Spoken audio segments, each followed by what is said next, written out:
Bismillahirrahmanirrahim. Vazhdojmë me mësime mbi qytetin e Resulullahit, Medinën dhe xhamin e tij. Duaja kur hyn xhamin e Resulullahit sallallahu alaihi wasallam. Nuk ka një lutje të veçantë për hyrjen në xhamin e pejgamberit alayhi salatu wasalam. Ajo që bëhet është lutja që hym në çdo xhami. Pra hyn me kom djallë dhe thu Allahumma iftah li abwaab rahmetik, o Allah, hapi për mu dyert e rahmetit tënd. Mos të harrojmë shumë fishimi i shpërblimit të namazit në xhamin e pejgamberit sallallahu alaihi wasallam.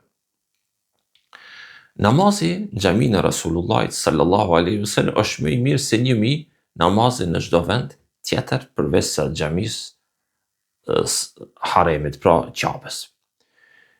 Ky shpërblim, ky sevap, vlen për namazin farz dhe atë vullnetar. Muhamedi sallallahu alaihi wasallam thot salatu fi masjidi hadha khairun min alf salatin fi ma siwa illa al masjid al haram.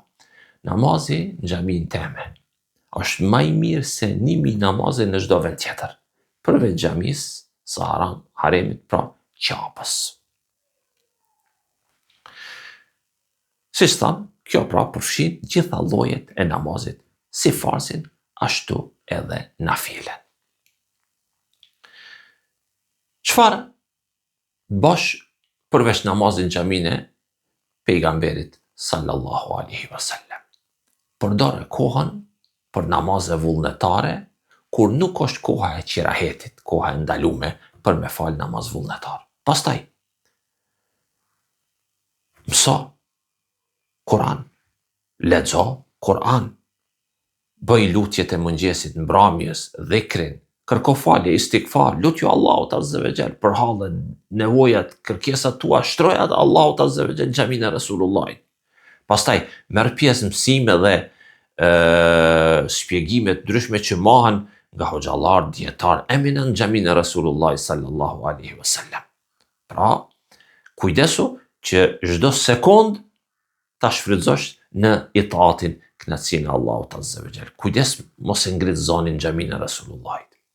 Ngritja e zonit në xhami është e ndalume dhe kjo ndalesë është më e fortë në xhamin e Resulullahit sallallahu alaihi wasallam.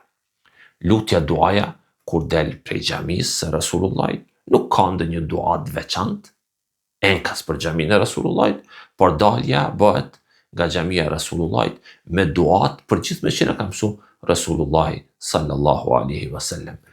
E përmendëm pak më herët kur hyn. Tani duaja gjatë daljes është Allahumma inni es'aluke min fadlik. O Allah, të kërkoj prej mirësive tua.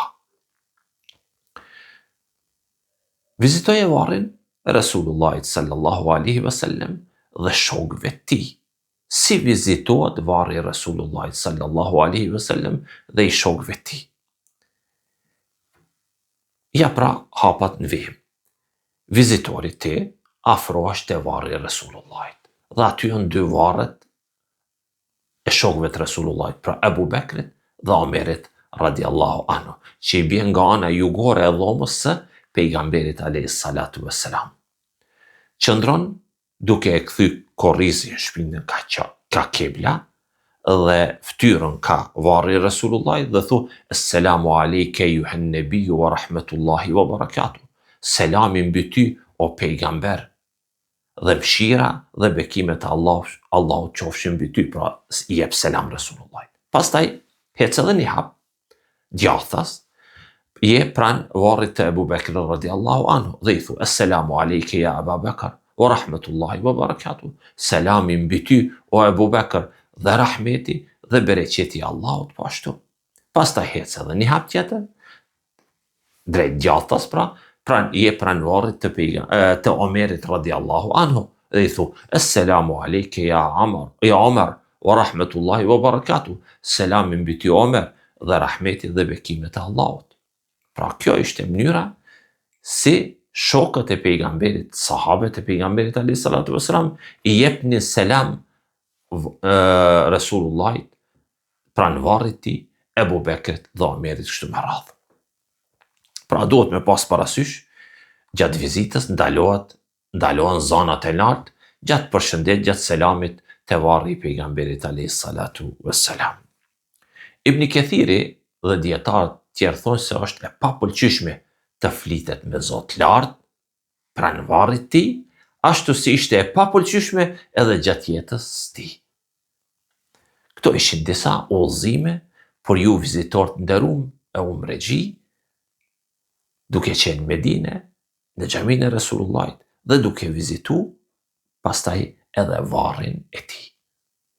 Wassalamu alaikum wa rahmatullah.